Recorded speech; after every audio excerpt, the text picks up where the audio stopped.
Selamat sejahtera hadirin sekalian. Terima kasih kerana meluangkan masa bersama kami pada petang ini. Semoga anda semua berada dalam sihat sejahtera. Kembali lagi kita pada minggu ini dengan sebuah lagi episod di Strata Talk Show. Untuk anda yang baru mengikuti program di Strata Talk Show ini, program ini dibawakan khas oleh The Excel Academy of Real Estate melalui laman rasmi Facebook kami. Dalam program ini kami akan membincangkan isu dan kes berkaitan pengurusan pembangunan berstrata bersama para jemputan khas yang terdiri daripada profesional industri di Malaysia. Bersama kami pada hari ini ialah Surveyor Syahril bin Datuk Omar yang merupakan pengarah Jabatan Pesuruhjaya Bangunan Majlis Pembenaran Kajang, dan beliau akan membincangkan topik isu-isu berpunca daripada pengundian proksi di AGM. Jika anda mempunyai sebarang pertanyaan yang ingin diajukan kepada Surveyor Syahril, sila tinggalkan soalan anda di bawah di komen section Facebook di bawah, dan Surveyor Syahril akan menjawab segala pertanyaan anda di hujung siaran program ini. Tanpa melengahkan masa lagi, saya menjemput Surveyor Syahril untuk memulakan sesi perkongsian. Silakan, Sir. Alright, bismillahirrahmanirrahim. Assalamualaikum warahmatullahi wabarakatuh. First of all, terima kasih kepada our distinguished MC for today kerana for the brief introduction lah. Okay, dan saya mengambil kesempatan ini juga untuk juga terima kasih sekali lagi pada SL kerana sekali lagi untuk menjemput saya untuk to be part of the Strata Talk Show lah, which is tajuk pada hari ini juga tajuk yang saya rasa sangat berkait rapat lah dengan pengurusan strata berkaitan dengan AGM dalam mesyuarat agung, iaitu berkaitan dengan proksi. So tajuk saya pada petang ni adalah isu-isu berpunca daripada pengundian proksi di mesyuarat agung di AGM ataupun EGM lah. Okay. Umum tahu proksi ni adalah, kalau in terms of definitionnya adalah wakil lah dalam sesebuah AGM, wakil mana-mana pihak lah. So kalau kita rujuk kepada proksi ni, dia merupakan salah seorang orang kata antara the players lah dalam AGM ni, selain daripada owner, daripada developer dan sebagainya lah. Okay. Isu-isu berkaitan proksi ni pada saya satu perkara yang perlu diberi perhatian juga oleh owners oleh mereka yang berkaitan lah dengan pengurusan strata ni, umumnya kepada pemilik-pemilik ataupun pembeli-pembeli lah. Okay. Isu ni dia bukanlah, pada saya bukanlah satu perkara yang kritikal ataupun masalah-masalah yang orang kata masalah-masalah common lah. Okay. Tetapi kalau kita tidak mengambil serius, dia kebanyakannya boleh mencacatkan perjalanan AGM tu. Okay. So kita punya keyword petang ni memang kita berkait rapat dengan AGM lah. Okay. So tapi kita fokuskan kepada proksi. Okay. So untuk kita punya content ataupun kandungan persembahan kita of course kita kena tahu dululah kita punya bila kita bercerita tentang proksi ni hanya melibatkan dalam prosedur AGM. Of course that's why kita akan tengok dulu, kita refresh lah berkaitan dengan definisi AGM. Yang kedua adalah kita kena tengok definisi pemilik dan pembeli jugalah. Sebab ramai yang masih confused. Okay, ada dua perbezaan ataupun mungkin ada yang mengatakan pemilik dan pembeli ni dia sama, tapi sebenarnya dia berbeza. Okay, dan of course definisi proksi sendiri mengikut kepada apakah yang dimaksudkan proksi dalam Akta Pengurusan Strata atau 7, prosedur pelantikan proksi. Okay, serta isu-isu berkaitan pelantikan proksi lah, dan juga kita go for our conclusion kepada kita punya persembahan kita pada hari ini. Okay. So yang utamanya, okay, kita kena tengok first kali adalah root kita pada hari ini adalah AGM ataupun EGM. So jadi apakah pengenalan pada AGM ni? Kan pengenalan ni saya dah banyak kongsikan sebelum ni dalam kita punya persembahan sebelum ini, di mana AGM ni kita tahulah AGM ni adalah satu mesyuarat dalam skim serata ni, yang di mana dia berperanan untuk dia membuka satu platform lah kepada penyelenggaraan serata ni untuk dia discuss berkaitan dengan apa yang berkaitan dengan penyelenggaraan dan pengurusan skim serata itu sendirilah. Of course peranan dia adalah, yang pertama adalah untuk membincang dan menyelesaikan isu-isu. Kita pun tahu, saya rasa ini very basic of a meeting lah, di mana of course dalam sesebuah meeting tu kita yang paling utama adalah kita nak mencapai solution dalam sesebuah pengurusan serata. Yang kedua adalah untuk membentuk kerjasama. That's why bila sebelum ni saya pernah bercakap bahawa AGM ni diibarat macam parliamentary session. Parliamentary session untuk skim serata tu. So kat sini adalah untuk penduduk-penduduk ataupun pembeli tadi untuk dia membentuk kerjasama lah. Selain daripada AGM ni juga adalah satu tempat untuk kita brainstorm penduduk-penduduk tadi nak brainstorm ideas to improve kepada penyelenggaraan pengurusan serata. Itu adalah menjana idea-idea yang baik lah. Dan juga merancang dan mengawal kewangan. So selain daripada isu penyelenggaraan, AGM ni juga berperanan untuk penduduk mengetahui dan merancang kewangan dia, maintenance charge berapa, ke manakah duit yang dibayar dalam maintenance charge, kan, mana perginya, maksudnya whatever single cent yang kita dah belanjakan dalam kita punya skim serata, di sini juga adalah satu platform untuk tuan-tuan dan puan-puan tahu, maksudnya melalui audited account dan sebagainya, untuk tuan-tuan dan puan tahu apakah yang berkaitan dengan ini. Yang terakhir adalah peranan ni adalah untuk menyaras dan memantau tugasan. Memantau tugasan ni maksudnya tugasan pengurusan itulah. Kan? That's why sangat penting untuk seorang penduduk dia hadir dalam AGM, because apa sahaja perkara berkaitan dengan pengurusan serata akan dibincangkan dalam AGM. That's why kita perlu, pada saya AGM ni satu perkara yang tidak boleh dipandang ringan lah, ataupun di sinilah peranan daripada seorang pemilik serata tu untuk dia hak-hak sebagai pemilik serata ni kebanyakannya kita fight dekat sini. Alright. So apa tu AGM dan EGM? Saya rasa saya pernah juga membincangkan perkara ini, tapi saya just simplifiedkan apakah maksud AGM. AGM adalah ataupun mesyuarat agung tahunan, merupakan satu mesyuarat agung yang diadakan dalam masa setahun, tapi tidak melebihi 15 bulan daripada mesyuarat agung yang sebelumnya. Dan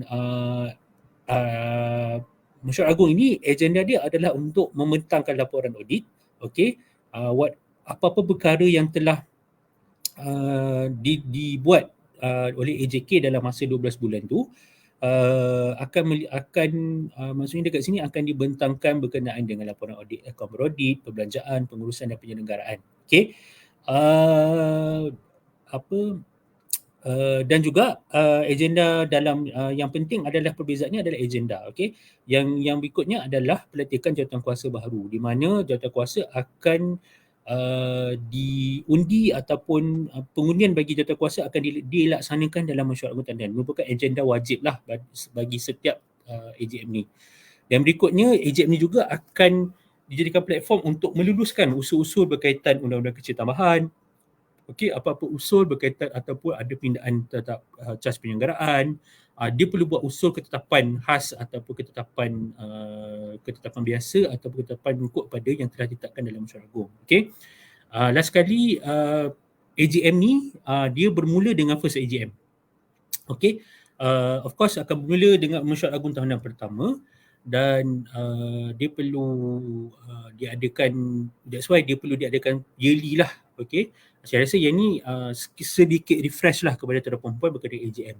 Manakala EGM yang diadakan sekiranya ada isu-isu berbangkit yang dibincangkan dan yang perlu diselesaikan. Contohlah macam EGM ni dia berbeza dengan AGM, sebab AGM ni dia macam lebih kepada, kalau kita tengok namanya pun, kalau ni extraordinary, ada juga yang panggil emergency, kecemasan, So maksudnya EGM ni diadakan secara tergempar. Okay, so maksudnya kalau sekiranya ada isu-isu berkaitan, contohlah yang paling ketara adalah sekiranya ada peletakan jawatan kuasa yang menyebabkan quorum telah hilang. So maksudnya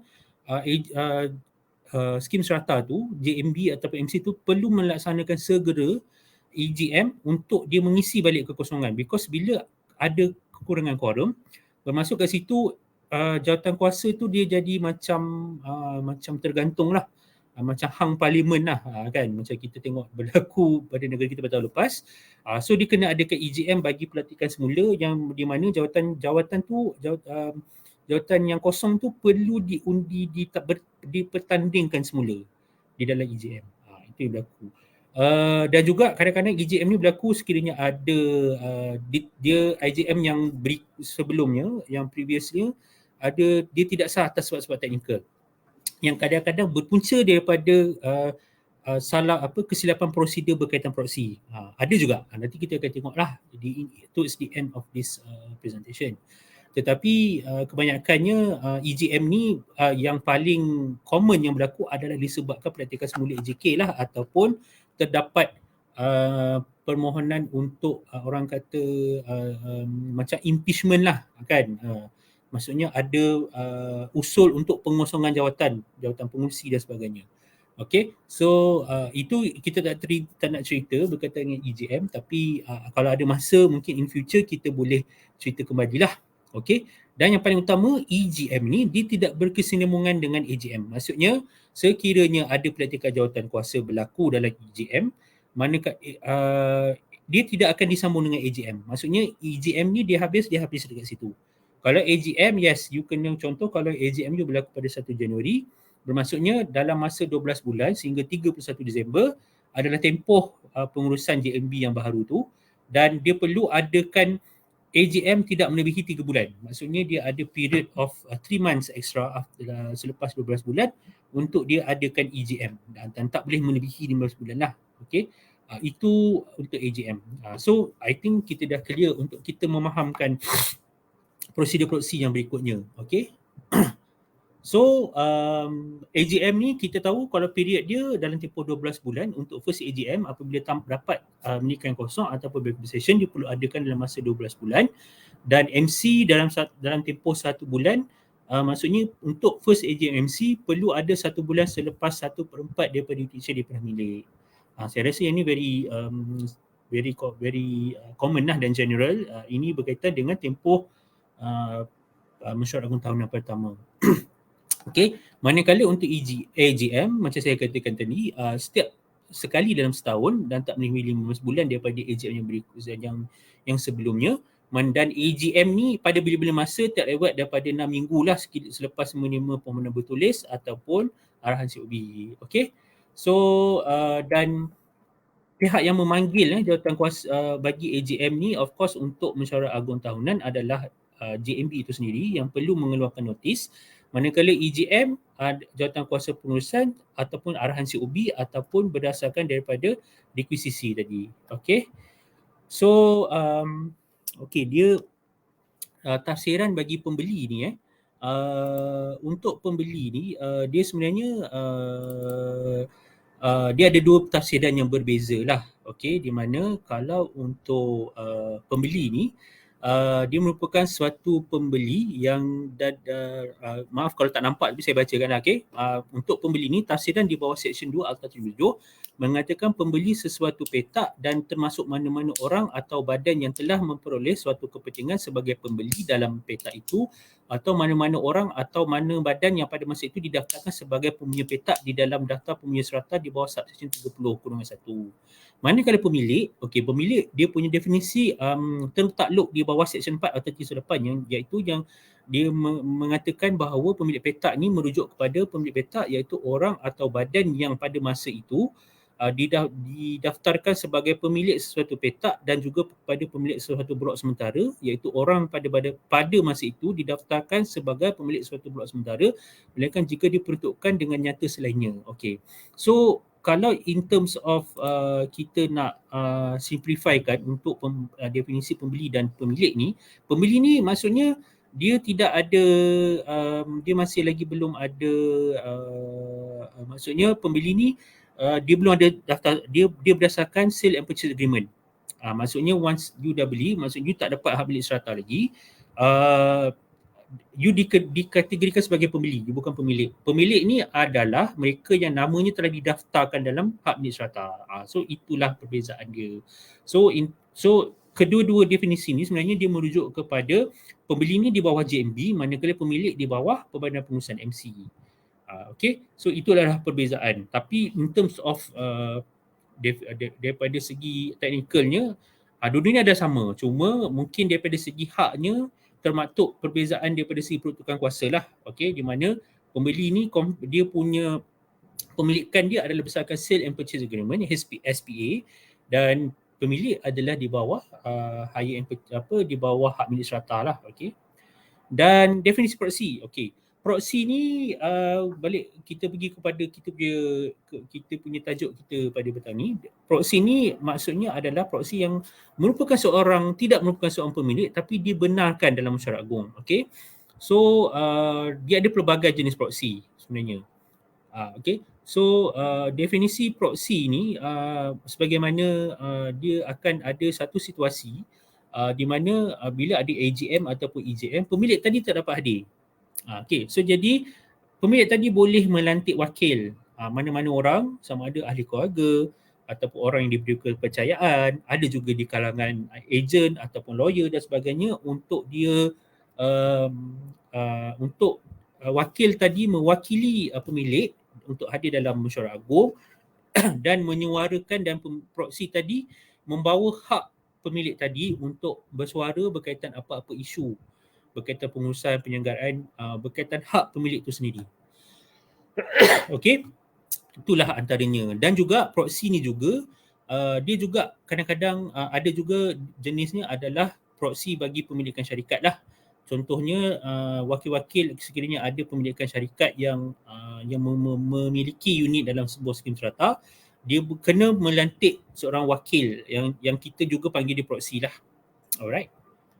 Okay, so jenis-jenis proxy ni kita ada pelbagai lah. Satunya proxy yang mewakili pemilik tadi, ini very direct lah.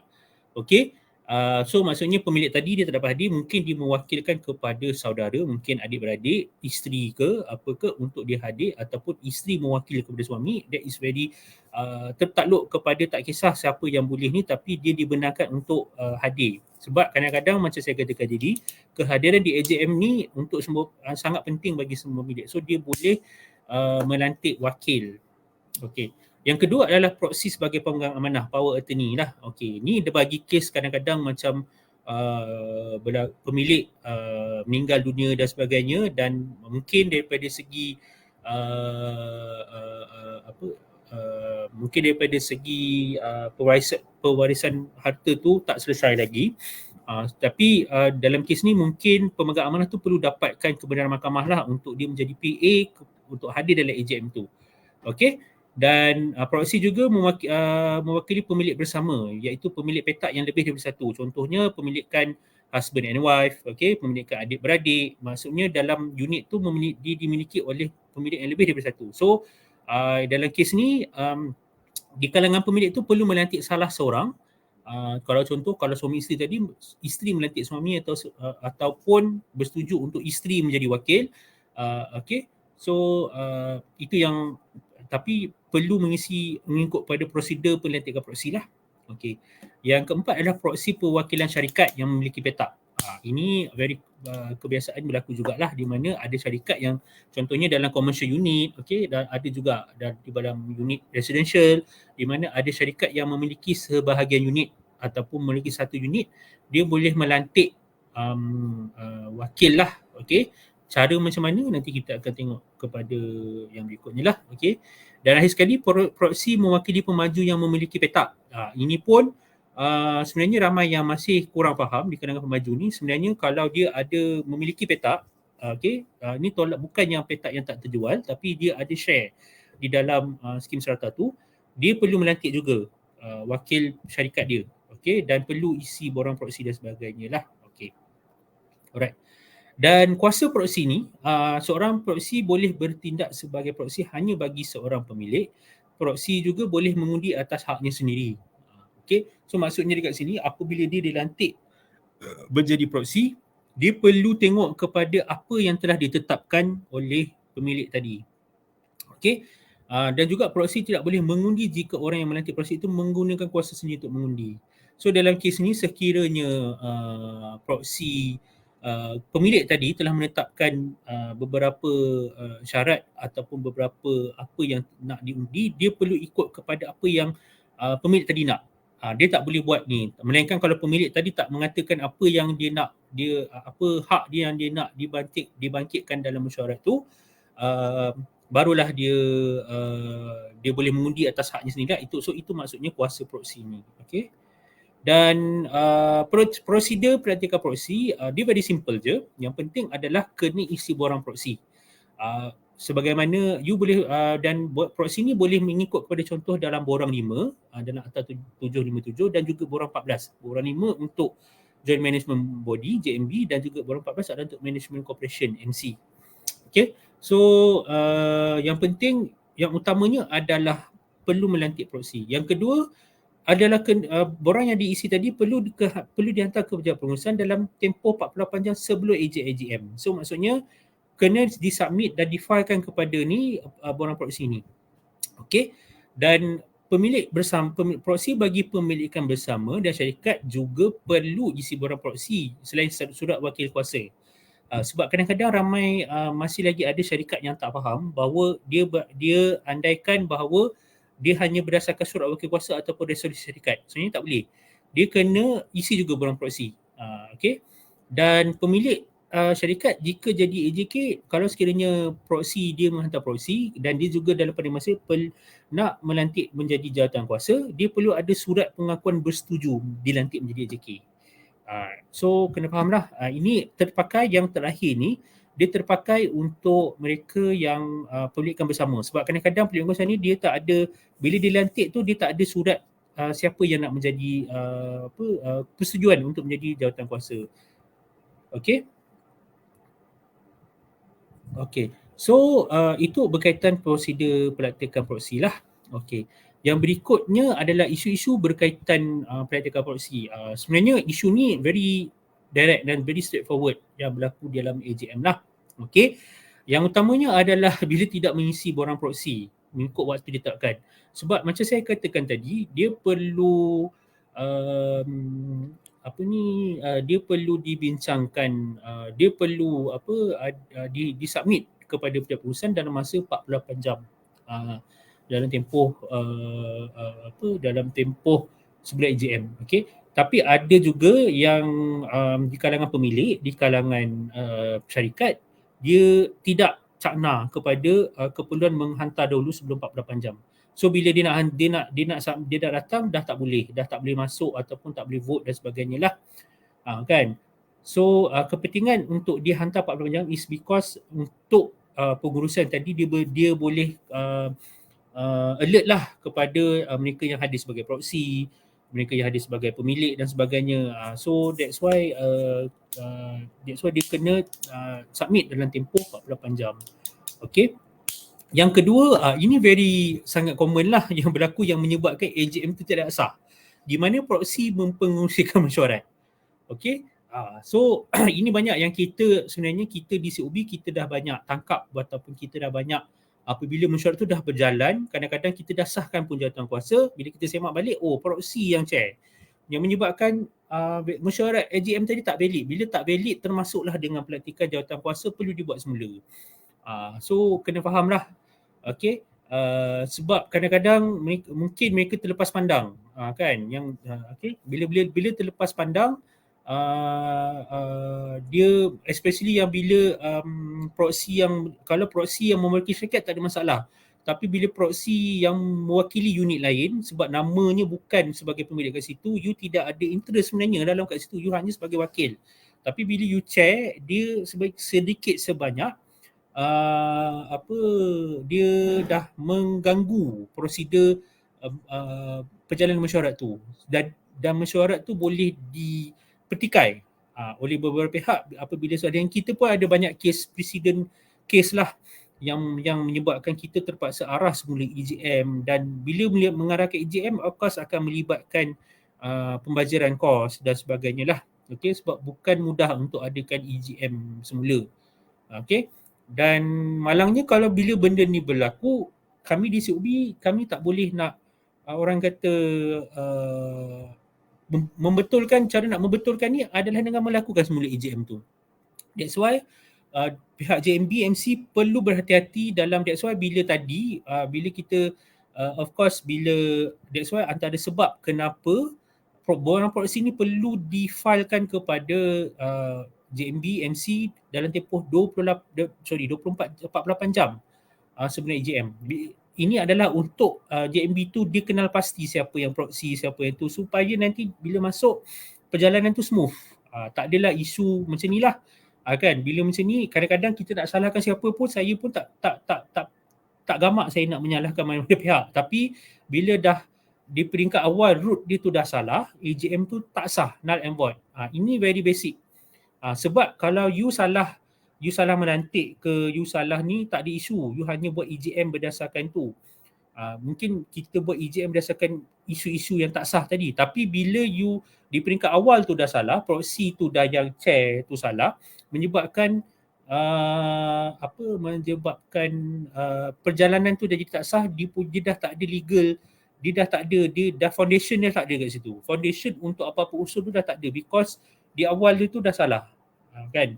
So JMMC kena berhati-hati dalam memilih chairman of EJM lah. Kena pastikan daripada pemilik yang sah. Okay? Dan pemilik tu kalau boleh pemilik yang sah, maksudnya tak ada tunggakan dan sebagainya lah. Ini pun sangat bahayalah. Okay, isu yang ketiga adalah proksi mewakili lebih daripada satu unit. Proksi mewakili ni antara isu-isunya adalah contoh adalah pemilikan suami isteri. So jadi mereka dah isi borang proksi, contohnya telah bersetuju untuk melantik suami menjadi proksi bagi pemilikan bersama tadilah. Dan selalunya saya syorkan kalau boleh pemilikan bersama ni dia ada satu surat wakil kuasa daripada kedua-dua pasangan tadi ataupun pemilik bersama tadi mewakilkan salah seorang lah. Maksudnya kalau isteri mungkin wakilkan suami. Itu di kalangan ataupun di kalangan adik-beradik mungkin mewakilkan salah seorang lah. Okey, tapi yang berlaku untuk isu yang ketiga ni contohnya untuk menjadi AJK. That's why tadi kalau tengok pada slide yang sebelum saya dah menyatakan bahawa pemilik untuk pemilik bersama kena ada surat pengakuan bersetuju menjadi AJK. Ini terpakai juga untuk pemilikan bersama. Bermaksudnya siapa yang nak jadi AJK? Dia boleh juga dalam kes ni kalau sekiranya proksi tadi sekiranya contohnya dalam kes kalau sekiranya yang pemilikan suami isteri yang hadir yang dilantik menjadi wakil kuasa adalah suami. Okey, dia boleh dijadikan satu situasi di mana isteri tadi nak jadi AJK. So maksudnya suami hanya sebagai AJK, sebagai proksi, tapi yang bersetuju ni menjadi AJK adalah isteri. Okey. So dalam kes ni isteri tadi dia dilantik, maksudnya yang menjadi wakil adalah isteri. So daripada segi teknikal tak ada masalah. Tetapi suami tadi dah tak boleh. Suami tadi hanya kehadiran dalam AJM tadi sebagai proksi kepada isteri. Okey. Tetapi apabila untuk menjadi jawatan kuasa, hanya isteri tu sahaja yang menjadi kehadiran. Suami dah tak boleh masuk campur sebab yang dilantik tadi adalah isteri, walaupun dia tak hadir tapi dia dah memberi persetujuan. Okey, itu satu situasi. Kedua, satu situasi juga yang berlaku yang berlaku dalam berdasarkan pengalaman saya, proksi memilihkan nama adalah isteri. Okey, tetapi yang hadir adalah suami. Okey, yang hadir adalah suami tetapi yang dilantik menjadi jawatan kuasa adalah suami. So tak boleh. Dia kena berdasarkan suami isteri tadi kena bersetuju menjadi dia punya isteri tadi dia kena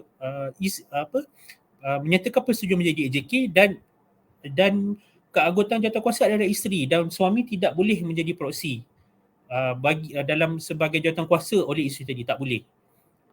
Okey. So dalam kes ni kalau sekiranya berlaku ni, kita memang akan null and void. Kita bukan null and void, kita akan tegur lah kalau boleh, tak boleh orang yang selain namanya yang dilantik menjadi calon AJK tadi tak boleh menjadi AJK. Okay, so ini banyak berlaku. Kebanyakannya berlaku adalah pemilikan bersama suami isteri lah. Okay, suami nak menjadi proksi, isteri selama-lamanya. Okay, so sebagaimana saya katakan tadi, proksi ni hanya kehadiran mesyuarat agung.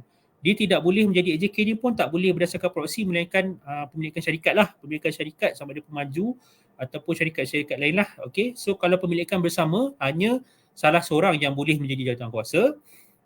Sama juga kalau salah seorang tadi, jika isteri bersetuju menjadi jawatankuasa, dia tak boleh tukar sekejap suami, sekejap isteri.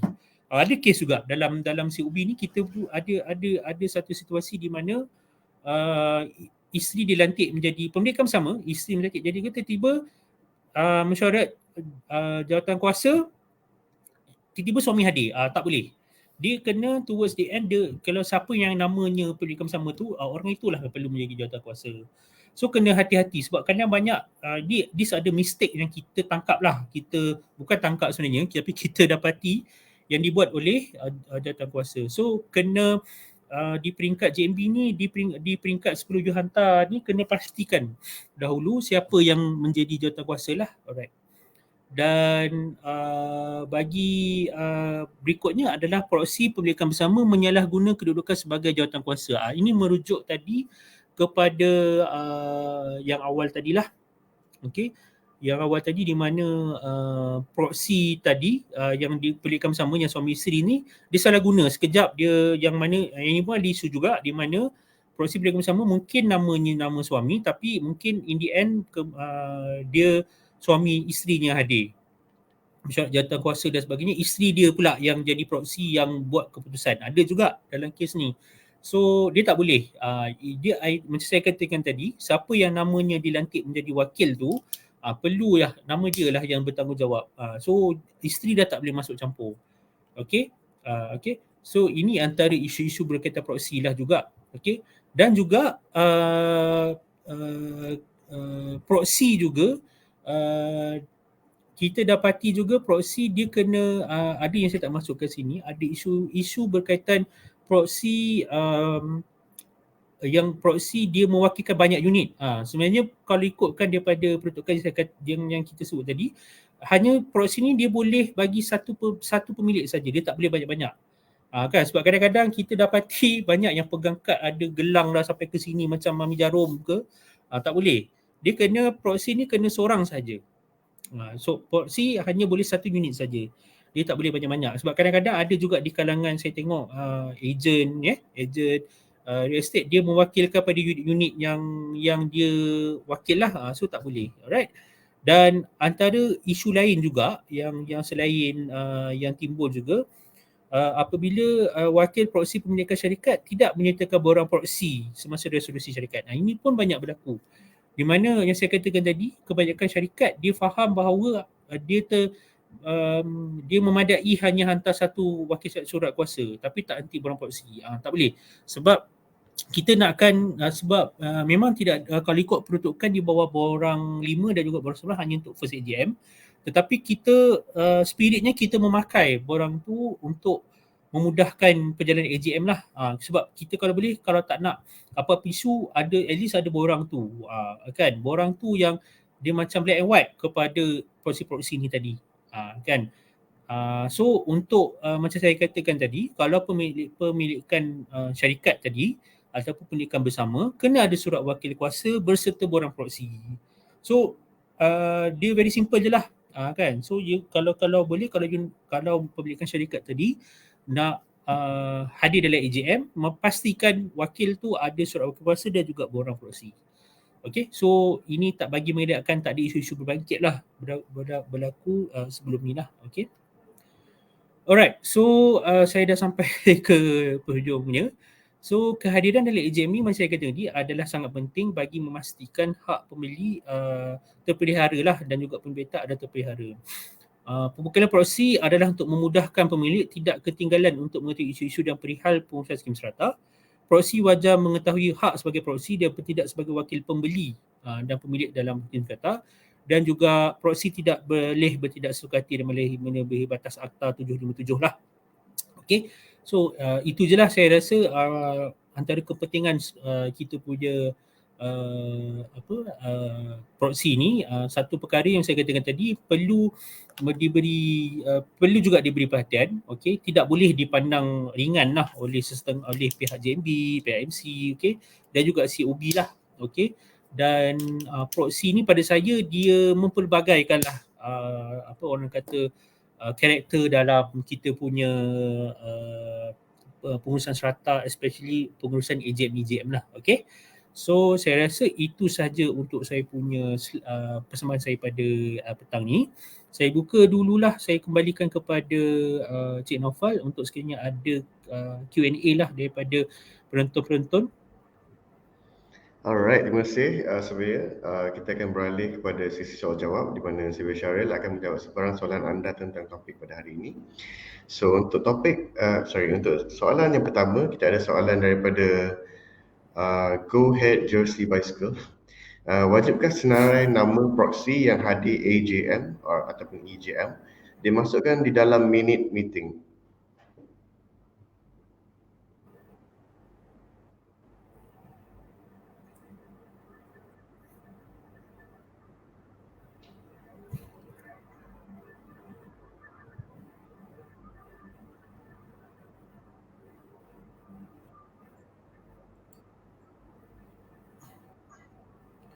Okey, senarai pemilik senarai nama proxy lah, maksudnya kat sini senarai nama proxy yang hadir AGM ni, dia sebenarnya memang pada saya dia sangat penting sebagai supporting documents lah dalam AGM tu, selain daripada borang tadilah. Okey, dan selalunya kalau kita dalam COB ni kita akan semak sekiranya ada apa-apa isu berbangkit, kita akan semak of course senarai kehadiran nama proxy ni. Dia selalunya dia akan disertakan sekali dengan nombor unit dia dalam senarai kehadiran. So memang sangat penting pada saya, bukan satu perkara, bukan dikira wajib lah, tapi dia satu supporting document yang important untuk kita masukkan dalam mini AGM, because in the end untuk pengesahan jawatankuasa sekiranya dilantik tu adalah proxy syarikat, kita nak tengok kehadiran dia. Okay, so I think itu pun salah satu orang kata bukti kehadiran lah, proof of attendance lah. That's why saya rasa tak ada isu untuk dia dimasukkan ataupun diwajibkan dalam mini AGM. Alright, thank you sir. Seterusnya kita ada soalan daripada Mizadi. Apakah tindakan yang boleh diambil jika terdapat keraguan atau pertikaian tentang hasil pengundian proxy? Okey, kalau untuk sekiranya dalam kes ni, kalau keraguan ni kita akan based on yang utamanya adalah sekiranya ada aduan ataupun ada bantahan daripada pemilik lah berkaitan dengan apa-apa pengundian proxy. So selalunya kita akan tengok, okey, pengundian proxy ni kalau sekiranya dia dari segi dia punya kelayakan ni lah, maksudnya kelayakan unit tu sendiri. Kalau pengundian proxy tu melibatkan usul-usul yang maksudnya usul-usul yang kritikal lah, maksudnya macam pelantikan jawatankuasa ataupun ni, kita akan minta buat EGM semula. Ada satu certain cases yang di mana kita dapati pengundian proxy tu berdasarkan unit yang ada tunggakan. So maksudnya dari segi documentation tidak sah dan sebagainya, that's why kita akan mohon untuk dilaksanakan EGM lah. Okay, so kita selalunya di peringkat ni kalau sekiranya ada reasonable doubts, kita akan sama ada kita minta untuk buat EGM atau kita usul tu tak dapat maksudnya usul tu kita tidak sahkan, COB tidak mengesahkan EGM tu lah, okay, berkaitan usul tu. So either untuk dia buat recounting balik, dibuat semula lah mengikut kepada peraturan yang betul. Okay. Alright, thank you sir. Seterusnya kita ada lagi soalan daripada Cik Nur Atun. Adakah syarikat perlu memberikan maklumat yang lebih terperinci kepada pemegang saham tentang proses pengundian proxy dan hak mereka?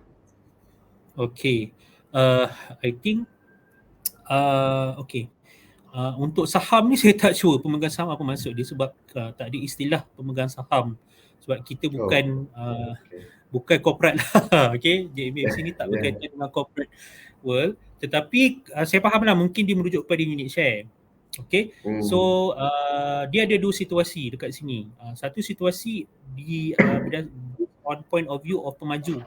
Sekiranya pemaju dia ada majority unit share.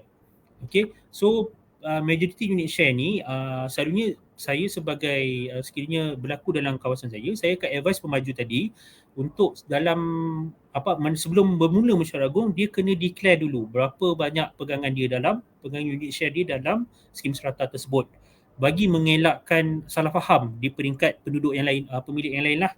Okey. Contoh, dan juga pemaju tadi dia kena declare juga unsur unit dia berapa. Sebab perkara ni dia tak ada mention lah dalam strata ni, dia tak ada mention berkaitan dengan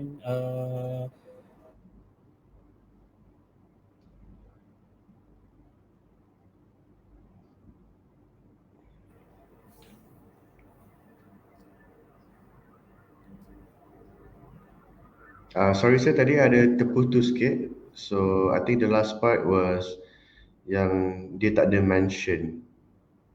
Mention apa ya sir?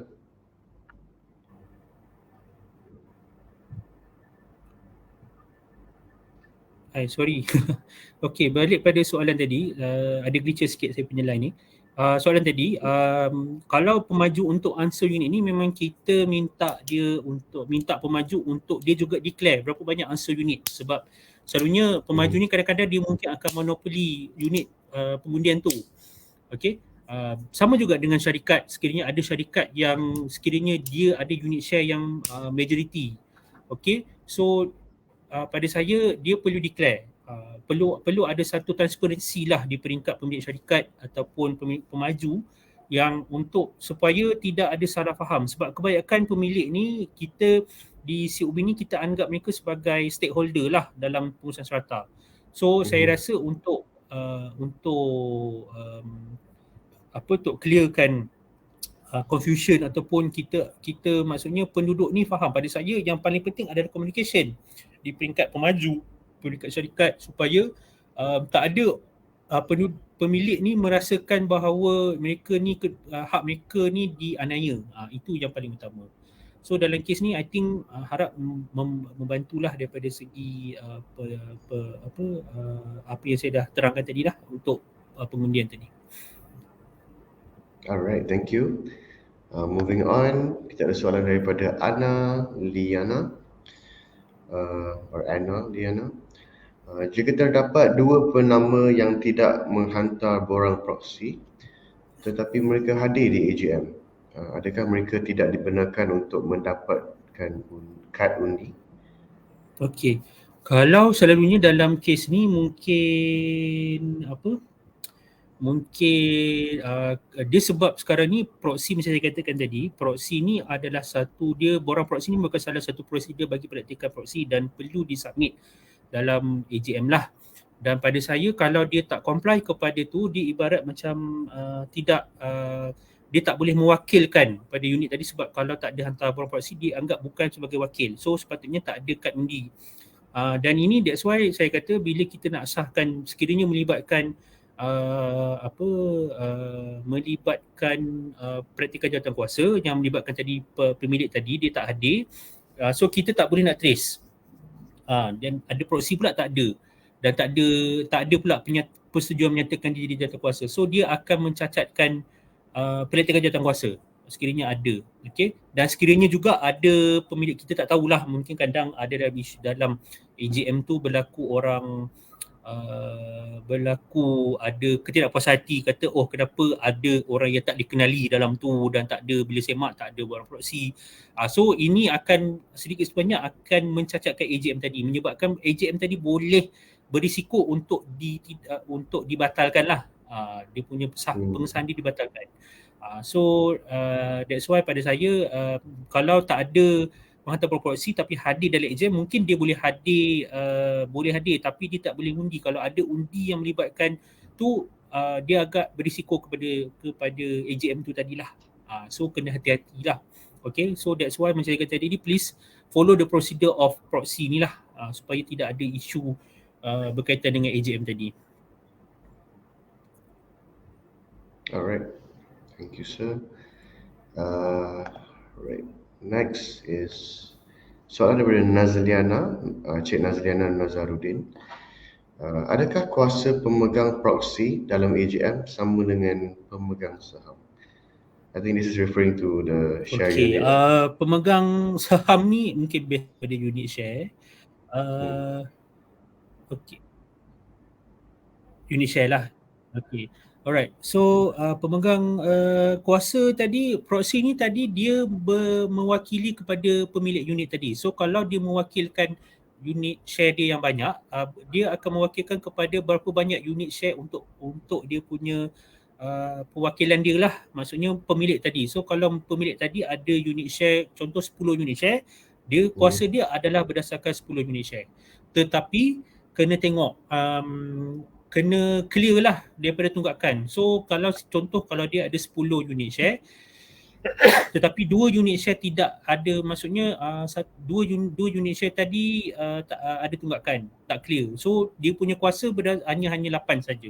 Ini terpakai untuk kepada pemilik tadilah. Dia balik kepada kuasa pemilik tadi. Okay. Alright sir. Lastly, ada satu lagi soalan but it's not showing up. In the case kalau ada penyalahgunaan dalam proses pengundian proxy, macam mana laporan tu boleh dibuat? Okey, yang utamanya kalau sekiranya ada salah guna kuasa, saya tak sure in what context dia mengatakan apa salah guna tu. Mungkin daripada segi tidak follow the procedure of proxy, satu. Keduanya mungkin dari sudut sekiranya ada berlaku pencanggahan daripada segi unit share ataupun pencanggahan daripada vote counting dan sebagainya, mungkin ada reasonable doubt. Yang penting adalah kena ada proof. Sekiranya ada berlaku macam tu, kalau you nak buat aduan ke COB, perlu disertakan dengan bukti supaya kita di COB ni kita boleh buat siasatan kepada management dan kita akan minta maklum balas dari management lah. Sebab kadang-kadang kebanyakan yang berlaku ni apabila dia hantar kepada COB ni adalah berdasarkan satu tomahan. So kami di COB ni, kami tak boleh nak ambil tindakan berdasarkan satu tomahan. Kita bila ada tomahan, walaupun kita tak ambil tindakan, kita tetap akan minta maklum balas daripada JMMC tadi. Tetapi dia kalau sekiranya ada proof ini, dia membantu kami untuk kita buat satu decision sama ada AGM tu sah atau tak sah. Itu saja. So that's why any tuduhan perlu ada satu bukti. Itu yang saya boleh nyatakan lah. Itu je lah. Okay. Alright. And bukti tu can be in any form, ya sir? Ya. Sama ada recordings ke, ataupun daripada bukti bergambar ke, ataupun record minit ke apa sebagainya, as long as ada proof yang untuk memudahkan pihak kami ambil tindakan lah. Tapi kebanyakannya recording lah kan. Okay. Alright, thank you sir. Saya rasa tu je soalan yang kita dapat pada petang ni. Kini kita telah sampai ke penghujung rancangan Buah Bicara ini. Dengan itu saya ingin mengucapkan terima kasih sekali lagi pada Saudara Syahril untuk perkongsian beliau sebentar tadi. Dan terima kasih juga kepada semua para peserta hari ini untuk sudi bersama kami pada petang ini. Kami berharap untuk bersama anda semua lagi pada episod yang akan datang. Thank you sir. Okay. Terima kasih.